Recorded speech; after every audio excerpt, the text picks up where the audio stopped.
it's getting to the point where it's like, you know what? Just throw the whole season away. Can we just be done with the entire 2025 current WNBA season? I cannot take these injuries.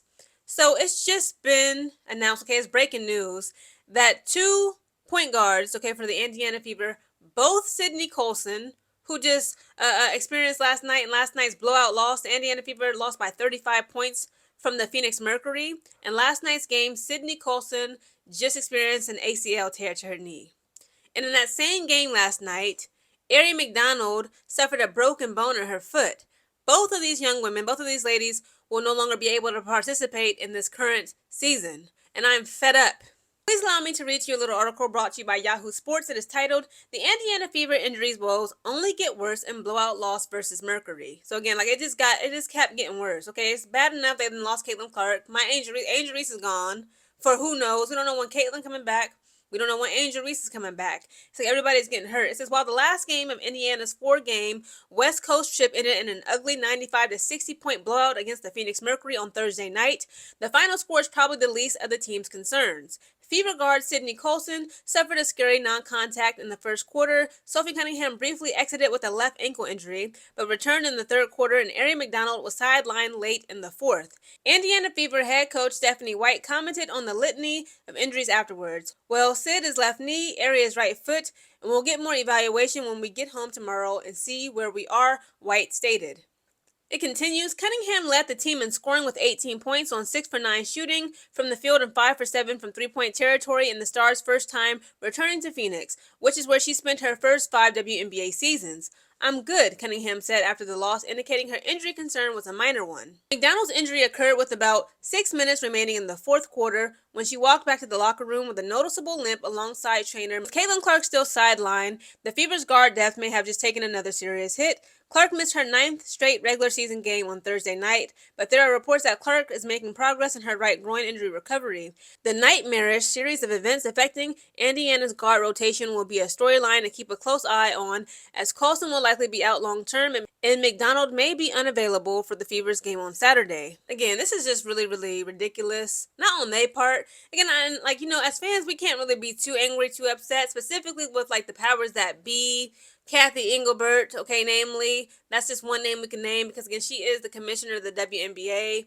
But again, I feel as though as fans, when we're frustrated with the way that the league is being ran, and they got back-to-back games. It's 5 games on one day, 0 games on a Monday, Sunday, Tuesday. The next game is 10 freaking teams playing, and we like to say you know what, Kathy Engelbert being the commissioner, she is responsible for all these injuries because of the schedule is brutal. They got back-to-back games.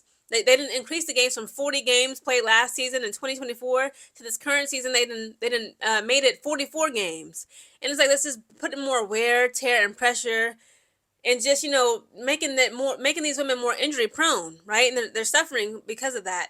And again, I feel like we give Kathy Engelbert too much power. I'm not sure if she is the cause of the blame or who we can point the finger at, but all in all, this is frustrating. Okay, Angel Reese out, Caitlin Clark out. It's what is the Indiana Fever going to do, when it comes to just having more guards? 3 of their guards, Sydney Colson, let's be real, she wasn't an offensive threat really at all. Of course, she still, was okay defensively. She was more a defensive player than offensive. And it's with both of them out for the rest of the season, Caitlin Clark, we still don't have a set date and time when she will return back to the court. What does the Indiana Fever do next, okay? Who do they go after? That's the next step in question, right? Who will the Indiana Fever give a contract to, be it a 7-day hard contract or a long extended, full season one? Because at this point, forget a 7-day hard contract. At first, Aari McDonald was a 7-day hard contract player. Then she got put onto the roster permanently, and now she's out due to, injuring a bone in her foot. It's it's just so many injuries that's just plaguing the league right now. I just pray for everybody protection. Nafisa Collier of the Lynx, she just twisted up her ankle last week. We got to wait for her, to be reevaluated in the upcoming weeks. It's just too much going on. And, I'm just frustrated for these women. Again, I don't know who to put the blame on, but if they could just, again, it's 7 days in a week. It's 13 teams. They got to, have 44 games prior to the playoffs, the semifinals, finals for the championship. Why not just spread it apart? And again, somebody had made a comment on one of my previous videos when I asked about this. That was like, they don't want the WNBA competing with, say, the NFL, because we all know the NFL is king, okay? I can't wait for football season, by the way. I can't wait for pumpkin spice lattes. I'm a fall girl down, okay? I can't wait for crock pot recipes. Okay, that's all I'm going to be eating is soup, getting this body right in this upcoming fall. But it's like, I understand, like, the WNBA doesn't want to have to compete with, say, the NFL, NHL, okay, hockey, baseball. But you don't have much of a choice to do that because, again, we need to spread out these games in a way where players have that recovery period. Again, when you work out, when you do strenuous activity, rest and recovery is just as important as strength training and, cardio, aerobic, endurance training. You have to rest the body. It's like a dark cloud. It's like a dark cloud. It's just over this season. Like, well, just not even just with the injuries, but just like the whole, like the vibe. It's just so eerie. The trades that don't make no sense.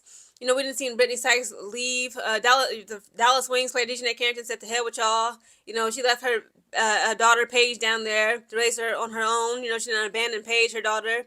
All these trades and, teams that was like, that girl, like the Las Vegas Aces, back-to-back champions. They used to put the fear of God in these girls' hearts. They just a bunch of clowns. They the Las Vegas Jokers at this point. Jewel Lloyd acting a fool.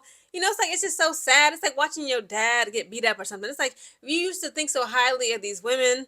Not all of them, of course, okay? Forgive me for my rant, but it's like it was certain players where it's like, what's going on with you? What's going on with this team? What's going on with these coaches?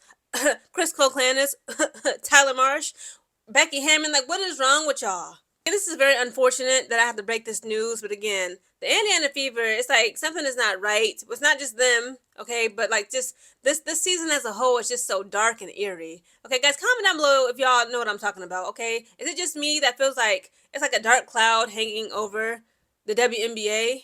Comment down below.